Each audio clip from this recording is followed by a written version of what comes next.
പാലക്കാട് കിഴക്കഞ്ചേരിയിൽ കനത്ത മഴയിൽ മരം വീണ് ഒരു വീട് തകർന്നുപോയി. കൊന്നക്കൽ കടവിൽ രതീഷിൻ്റെ വീടാണ് തകർന്നത്. ഭാഗ്യം ആളപായമില്ല.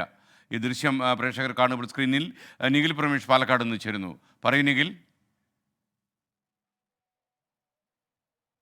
Good morning. ഇന്ന് രാവിലെ ഏതാണ്ട് 7:30 കൂടിയാണ് ഈ അപകടം ഉണ്ടാകുന്നത്. കിഴക്കഞ്ചേരി കൊന്നക്കൽ കടവിൽ രതീഷിന്റെ വീടാണ് തകർന്നത്. സമീപത്തെ എതിർ ഭാഗത്തുള്ള, അതായത് ഈ രതീഷിന്റെ വീടിന്റെ എതിർ ഭാഗത്തുണ്ടായിരുന്ന സ്വകാര്യ വ്യക്തിയുടെ മരം കടപുഴകി വീഴുകയായിരുന്നു. റോഡിനും ഈ വീടിനും മുകളിലേക്കാണ് ഈ മരം കടപുഴകി വീണത്. 3 ഇലക്ട്രിക് പോസ്റ്റുകളും ഇതുമായി ബന്ധപ്പെട്ട് തകർന്നിട്ടുണ്ട്. വീടിന് മുൻവശത്തെ ആസ്ബറ്റോസ് ഷീറ്റ് മേഞ്ഞ ഭാഗമാണ് തകർന്നത്.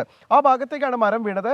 അതിനടിയിൽ ആളുകളൊന്നും തന്നെ ആ സമയത്ത് ഉണ്ടായിരുന്നില്ല എന്നുള്ളതുകൊണ്ട് ആളപായം ഉണ്ടായിട്ടില്ല. അത് ആശ്വാസകരമായിട്ടുള്ള ഒരു കാര്യമാണ്. മരം ഈ വീണതിൻ്റെ ശബ്ദം കേട്ട് പുറത്തേക്ക് ഓടിയതിനാൽ മറ്റ് അപകടങ്ങൾ ഉണ്ടായില്ല.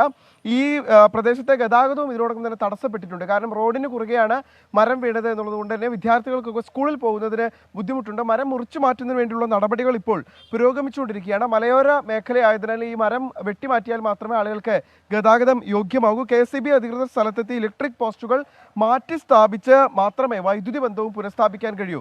എന്തായാലും ഇന്ന് രാവിലെ ജില്ലയിൽ നേരിയ മഴയുണ്ടായിരുന്നു. മഴയും കാറ്റും ഒക്കെ ഉണ്ടായിരുന്നു. ഇതിനെ തുടർന്നാണ് ഈ മരം കടപുഴകി വീഴുന്ന സാഹചര്യം ഉണ്ടായത്.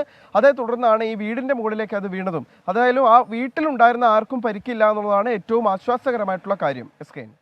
Thank you Nikhil Pramesh.